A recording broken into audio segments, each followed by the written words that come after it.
ខ្ញុំសូមជម្រាបលាសហជីវិនសិនហើយឧត្តមនាវីត្រីកែមនគាត់មានសំណាងណាស់បានមកកាន់បញ្ជាការសញ្ញានុភាពនាវាយើងជំនួសខ្ញុំមិនយល់សោះថាហេតុអ្វីបានជាគេចាត់ឲ្យខ្ញុំទៅកាន់ក្រសួងប្រតិចារកិច្ចវិញដែលពុំមែនជាឯកទេសភាពនៃខ្ញុំតតែសោះទល់បង្គំក៏មានសេចក្តីងឿងឆ្ងល់ណាស់ចំពោះព្រឹត្តិការណ៍នេះ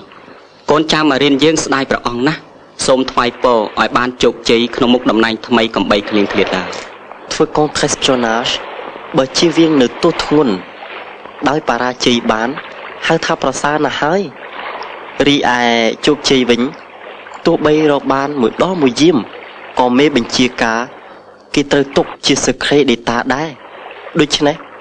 ខ្ញុំសូមតែរួចខ្លួនចុះសួស្តីសហជីវិន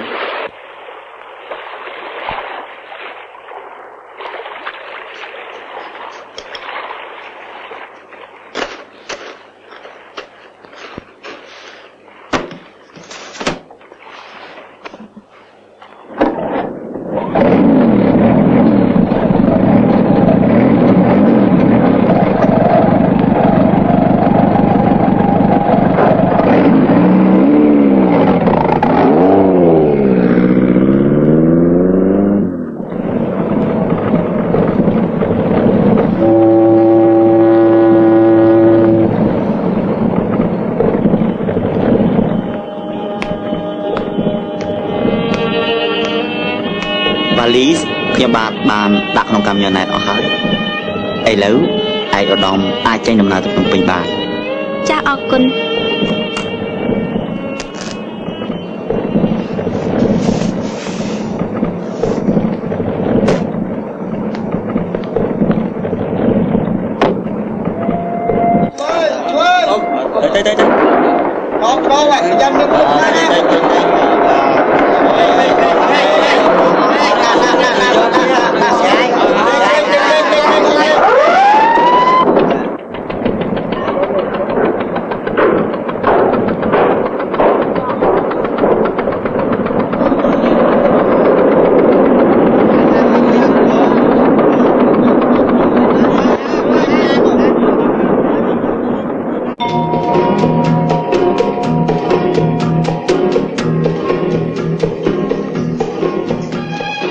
ព្រះមហាក្សត្រប្រទេសនេះទ្រង់ព្រះជាទានខ្ញុំក្រាបបង្គំផ្គាល់ដើម្បីថ្វាយលែត decree អង្គចំពោះព្រះអង្គនៅថ្ងៃណាព្រះរាជាជ្រាបថាលោកជំទាវមានរូបឆោមឆើតឆាយជាពុនពេកណាស់ព្រះអង្គសពរាជហឫទ័យទទួលឯកឧត្តមក្នុងថ្ងៃស្អែកនេះហើយស្លាប់ហើយខ្ញុំព្រួយបារម្ភណាស់ក្រែងរៀបចំសម្លៀកបំពាក់ពុំទាន់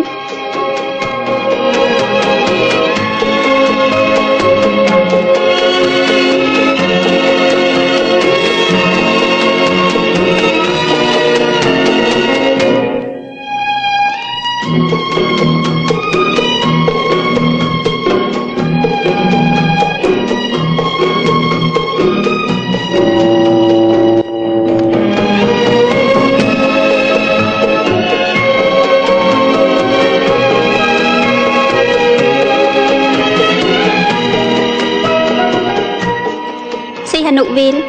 មានសវនភាពដ៏ប្រសើរណាស់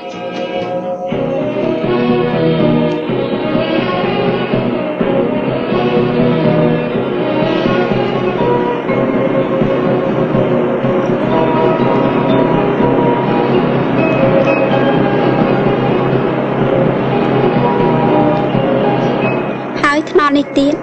ក៏ល្អវិសេសមុននឹងមកដល់ប្រទេសនេះខ្ញុំស្មានថាខ្មែរត្រដាបត្រដួសជាទីបំផុតបើនិយាយតាមកតិយុត្តិធម៌ទៅខ្មែរគេពុំមែនជាជាតិសាសន៍ចោលមកសៀតដោយកសែតខាងលោកសេរីយើងធ្វើឲ្យពិភពលោកជឿនោះទេថ្នល់នេះមហាមិត្តយើងបានស្ថាបនាដោយខ្ជាណាតែខ្មែរគេបានចំណាយប្រាក់ផ្ទាល់ខ្លួនច្រើនរយលានដើម្បីកែកុនឡើងវិញឲ្យទាល់តែបានល្អហើយមាំទាំទៀតផង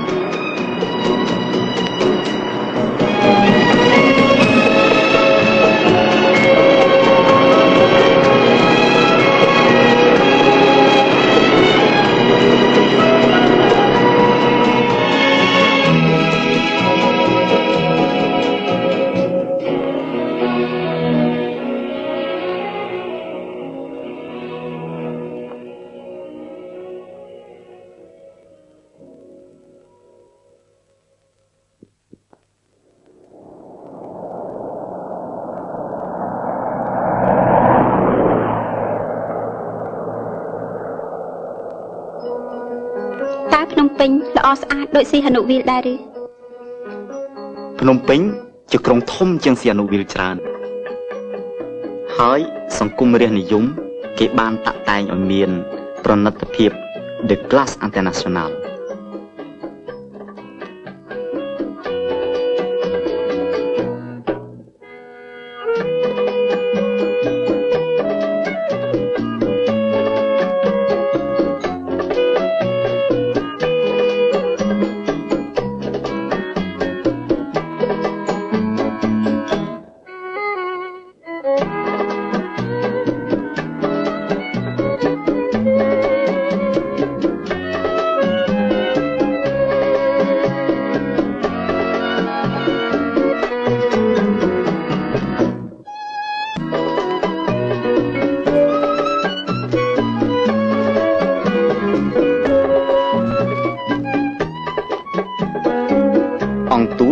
សប្បាយនឹងរួមរស់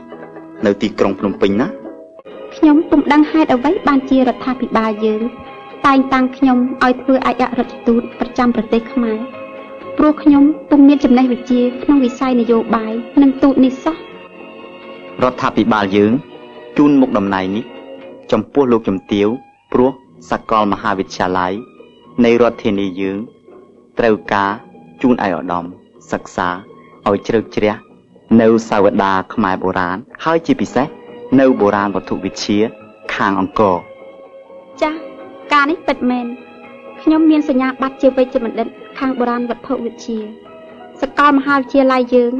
បានសូមឲ្យខ្ញុំបង្រៀនប្រវត្តិសាស្ត្រនៃអរិយធម៌ប្រទេសឥណ្ឌានិងប្រទេសឥណ្ឌូនេស៊ីកាលខ្ញុំនៅក្រមុំខ្ញុំបានសិក្សានៅប្រទេសឥណ្ឌាភូមានិងម៉ាឡាយូដោយឪពុកខ្ញុំគាត់ធ្វើចាងវាងក្រុមហ៊ុនចំនួនមួយប្រចាំប្រទេសទាំង3នោះខ្ញុំនៅចន្លោះប្រទេសខ្មែរបើលោកជ្រាបនៅរឿងរ៉ាវនៃខ្ញុំយ៉ាងដូចនេះហើយខ្ញុំសូមលោកជួយចាត់ការនយោបាយនិងការទូតឲ្យខ្ញុំផងចំណែកខ្ញុំវិញខ្ញុំរៀនអរិយធម៌របស់ខ្មែរអង្គរសូមលោកជំទាវទុកចិត្តលើខ្ញុំបាទចុះខ្ញុំបាទរ៉ាប់រងធ្វើការនិងចាត់ការនយោបាយនិងទូតជូនលោកជំទាវទាំងអស់អរគុណ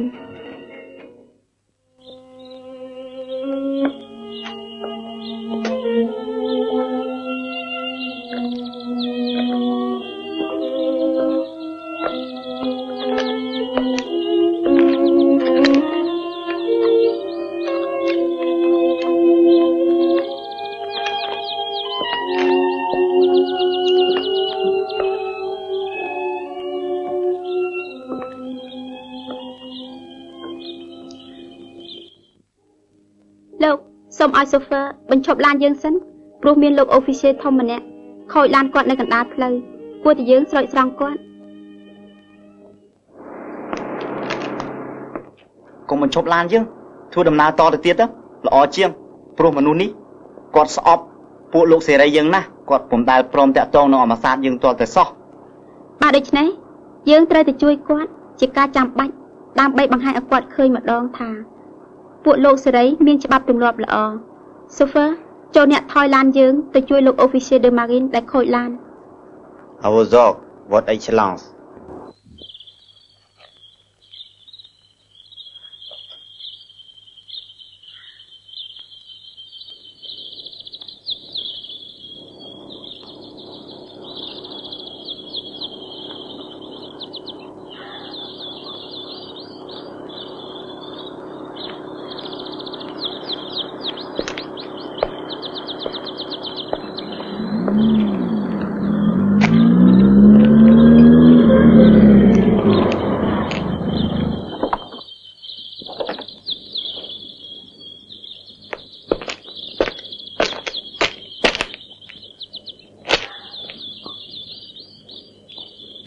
លោកអនុញ្ញាតឲ្យយើងខ្ញុំជួយលោកបានទេ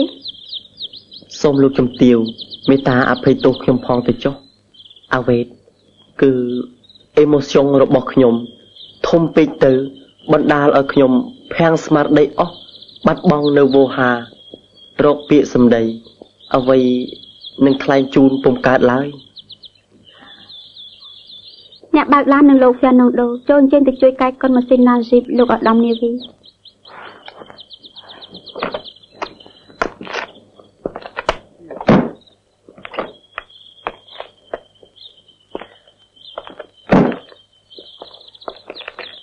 មិនដឹងខុយអីហ្នឹង ខ្ញុំអរគុណឯកឧត្តមណាស់តែជីបទីហ៊ានយើងនេះចាស់ពេកវាលែងព្រមធ្វើដំណើរតទៅទៀតហើយ លោកហៅខ្ញុំឯកឧត្តមតើលោកជ្រាបច្បាស់នៅអត្តសញ្ញាណនៃខ្ញុំឬ ខ្មែរគ្រប់រូបស្គាល់លោកជំទាវដោយសារព័ត៌មានបានផ្សាយនៅជីវប្រវត្តិនិងរូបភាពដ៏ល្អស្រស់អស្ចារ្យនៃឯកឧត្តមមួយសប្តាហ៍មុនរួចស្រេចទៅហើយ អស់ផ្លូវហើយមិនសិនឡើងខ្លួននោះខ្ញុំទៅហើយសូមប្រងម្ចាស់អត់ទោសទូបង្គំឡានរបស់ទ្រង់វាខ្សុយកែមកើតទេ ដោយខ្ញុំបានជម្រាបលោកជំទាវដូច្នេះដែរសូមអរគុណហើយលោក ខ្ញុំសូមព្រះអង្គម្ចាស់ស្ដេចយើងឡើងគង់ឡានយើងខ្ញុំ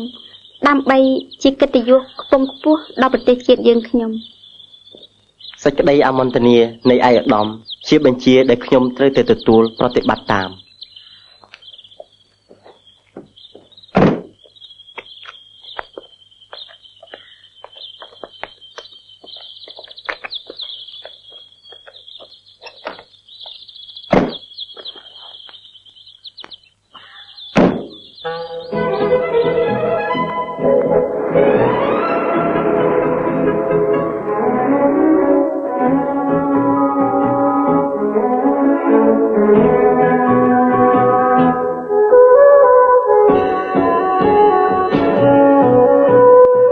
ខ្ញុំដានរីនរោត្តម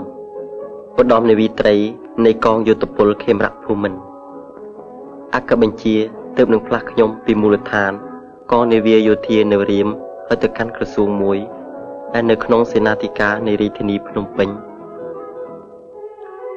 ទាហានជើងទឹកតែត្រូវឡើងគោករមែងសន្មតថាខ្លួនមានទោសទទួលទណ្ឌកម្មសូម្បីតែអាជីព ក៏វាដាក់ទណ្ឌកម្មឲ្យខ្ញុំនៅ5ថ្ងៃដែរតែភពសំណាងបានបញ្ជូនឯកឧត្តមឲ្យមកស្រោចស្រង់ខ្ញុំ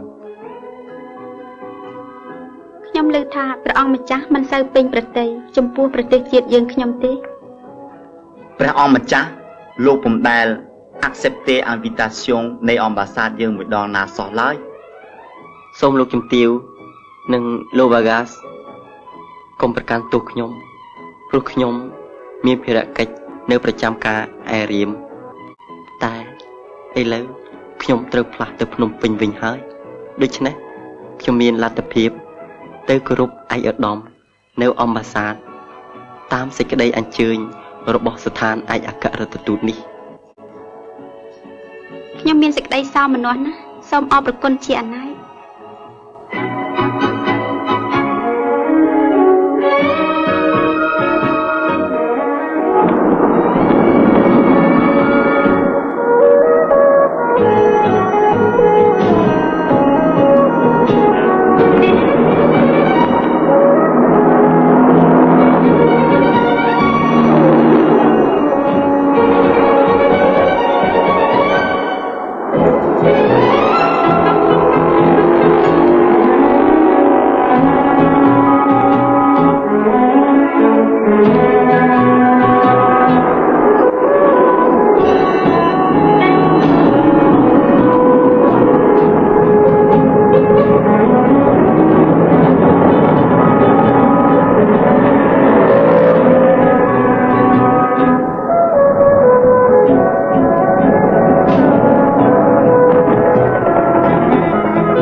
ស្ដេចយើងមិនណេះ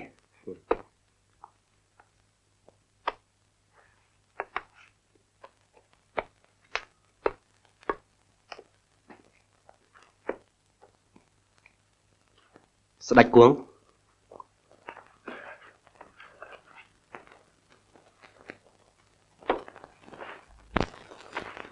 ទូបង្គំដឹងថាទ្រង់មិនសប្បាយប្រហារតីទេដែលត្រូវផ្លាស់មកធ្វើការនៅភ្នំពេញក៏ប៉ុន្តែទូបង្គំត្រូវការទ្រង់ដល់ពិតណាស់សហជីវិនស័ក5សាមេតគាត់ទទួលអនិច្ចកម្មទៅទូលបង្គំរកអ្នកណាម្នាក់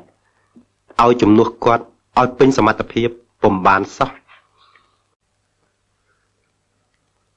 សុំទោសឯកឧត្តមខ្ញុំយល់ឃើញថា Vous n'avez que l'embarras du choix នៅក្នុងចំណោម officier de l'armée de terre ព្រះអង្គម្ចាស់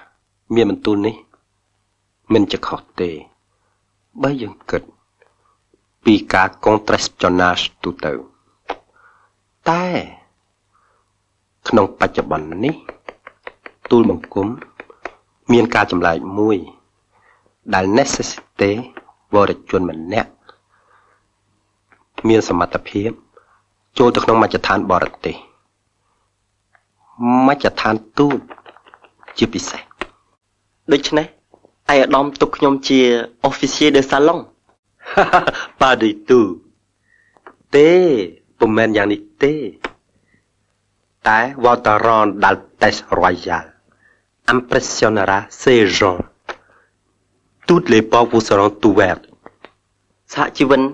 ចង់ឲ្យខ្ញុំបញ្ចូលអាត្មាទៅក្នុងស្ថានទូតណាខ្លះ certaines ambassades pro-impérialistes tenez jetez encore un coup d'œil sur cela តើសំណុំរឿងនេះរួចអាចនឹងបដូរព្រះយោបល់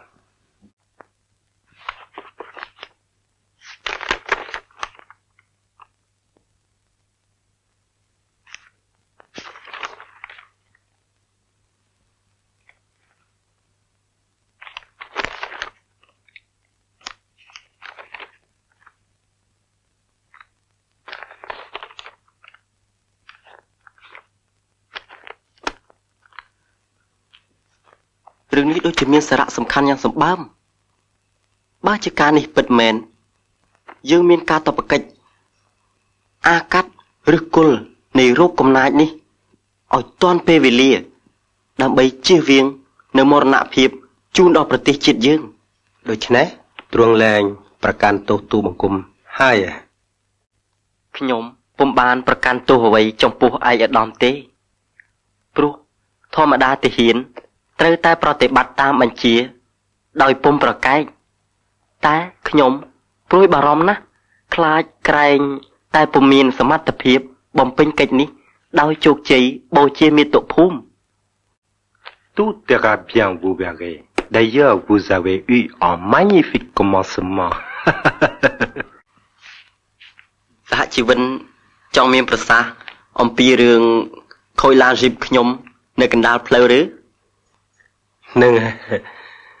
តែល្ងាចនេះទ្រង់ស្ដេចទៅ reception នៃឯកអរដ្ឋទូតដល់ល្អបំប្រងនោះទេ Il le faut bien patron បងរួចពីនេះទៅត្រូវយើងទៅសៀមរាប À vos ordres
Alo. Sonate Raya Le Prandanari ខ្ញុំបានថ្វាយលេខដល់ព្រះអង្គចំពោះព្រះជាហើយចា៎ព្រះអង្គលោកគួរសមណាស់តើទ្រង់ស្ដេចយាងមកឲ្យសាច់ខ្ញុំឬទេបន្តិចទៀតនេះ ខ្ញុំសូមអាយុដំមេត្តាអភ័យទោសបើទៅដល់អម្បាសាទក្រោយភ្ញៀវដទៃទៀតព្រោះខ្ញុំនៅមានការច្រើនតែខ្ញុំពុំហ៊ានអខានទេទៅគោរពលោកជំទាវច្បាស់ជាទៅហើយមេសូម៉ាស សូមព្រះអង្គមេត្តាឲ្យរត់ក្រោះយើងទៅដល់មុនពេលអាត្រៀត សូមលោកកុំបារម្ភឡើយខ្ញុំសូមបងប្អូនសេនានីនិងទាហានខាងកំពង់ធំសៀមរាបទទួលនូវកតញ្ញូតាធម៌ដ៏ស្មោះអំពីខ្ញុំព្រមទាំងសេចក្តីសរសើរនិងកោតស្ញប់ស្ញែងនៃខ្ញុំចំពោះសុភនិច្ឆ័យនិងសេចក្តីស្នេហាជាតិដ៏ធំទូលាយរបស់អស់លោកយើងខ្ញុំដែលជាអតីតខ្មែរអិសរៈសូមវង្វេងផ្លូវតែម្ដងបានហើយកុំឲ្យដល់ពីរដង